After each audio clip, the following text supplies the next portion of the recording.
Hello mga kamoma, for today's video, meron lang po sana akong i-confess sa inyo. Pero alam ko na masashock po kayo sa sasabihin ko. Huwag po kayo mashock. So eto na, sasabihin ko na sa inyo. Mochi, alis ka dyan. Nakita yung tiyan mo. Halika, samahan mo na lang ako. Sige, samahan mo na lang ako. Sabihin mo na, sige na meron tayong sasabihin sa kanila. Tulungan mo ako. Salita ka. Ako na lang. O sige, ako na lang. Wait lang. Meron pong kababalaghan ginawa si Yowo. Ngayon, gusto ko pong sabihin sa inyo na si Yowo at saka si Ate Diday ay nagkaroon po ng isang gabing pag-ibig. At yung isang gabing pag-ibig na yon ay nabuo. Nyong, alis ka dyan. Ano ba yan? Nyongi, nagbibideo pa ako eh. Pasensya na po kayo kasi merong dumadaan. So, ayun na nga. Si Yowo gusto nang bumuo ng pamilya kay Ate Diday. Dito natin masasabi na age is just a number. You know naman, di ba? Kasi mas matanda si Ate Diday compared kay Yowo. Di ba, anak? And, Yowo, ikaw na nga magsabi. Sabihin mo sa kanila. Sabihin mo kung anong ginagawa ninyo. Pero tanggap ko naman dahil nga si Ate Diday ay nasa tamang edad na. Dun ka muna.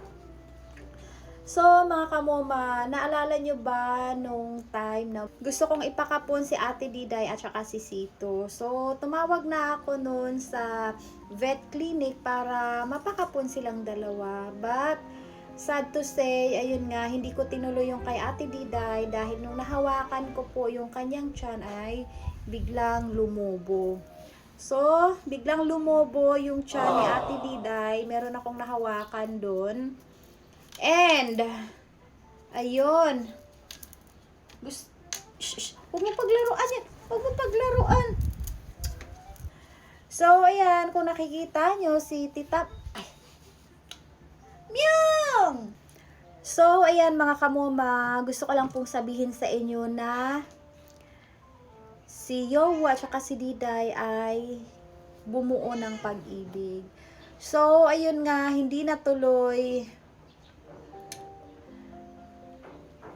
Meron bang nabasag?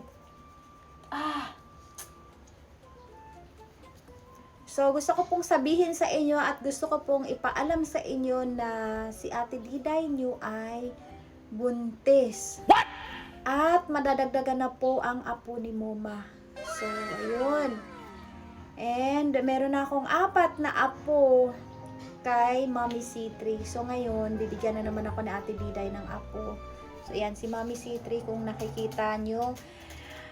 Alam kong kaya ko to. Syempre, nandito na ako. Sabi ko dati, hindi ko kaya magkaroon ng maraming pusa. Pero kapag nandyan na pala sila sa'yo, so talagang kakayanin mo.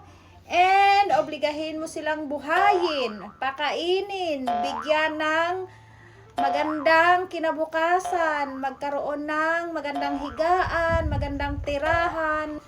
And ayun, So, that's a blessing. So, wala tayong magawa. And at the same time, pandagdag experience. So, mo na yun ni.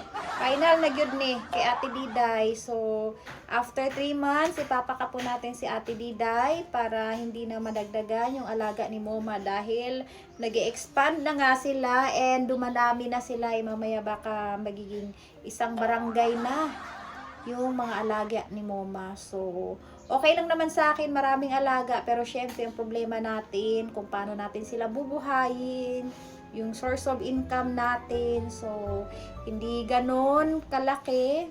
And marami pa tayong binubuhay. Dahil syempre, alam nyo naman, ang Moma nyo ay isang breadwinner. So, hindi lang talaga nakafocus sa mga pusa. Yung mga gastusin ni Moma, maraming bayarin, marami pa tayong mga loan, may mga credit card pa tayo na binabayaran, may mga estudyante pa tayong pinapaaral, tas meron pa tayong ibang mga sinusuportahan. So, Anyway, yun lang naman yung chismis. And hintayin nyo. Hintayin nyo. Dahil ipopost ko dito kung ilan yung baby ni Ate Diday at makikita nyo ang bagong kakaaliwan nyo, mga kamuma. So, excited na ba kayo?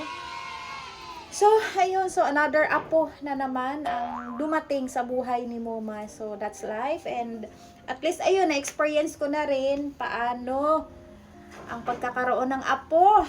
And ayan, so dagdag kaalaman, dagdag experience. And gusto ko hanggang dito na lang muna.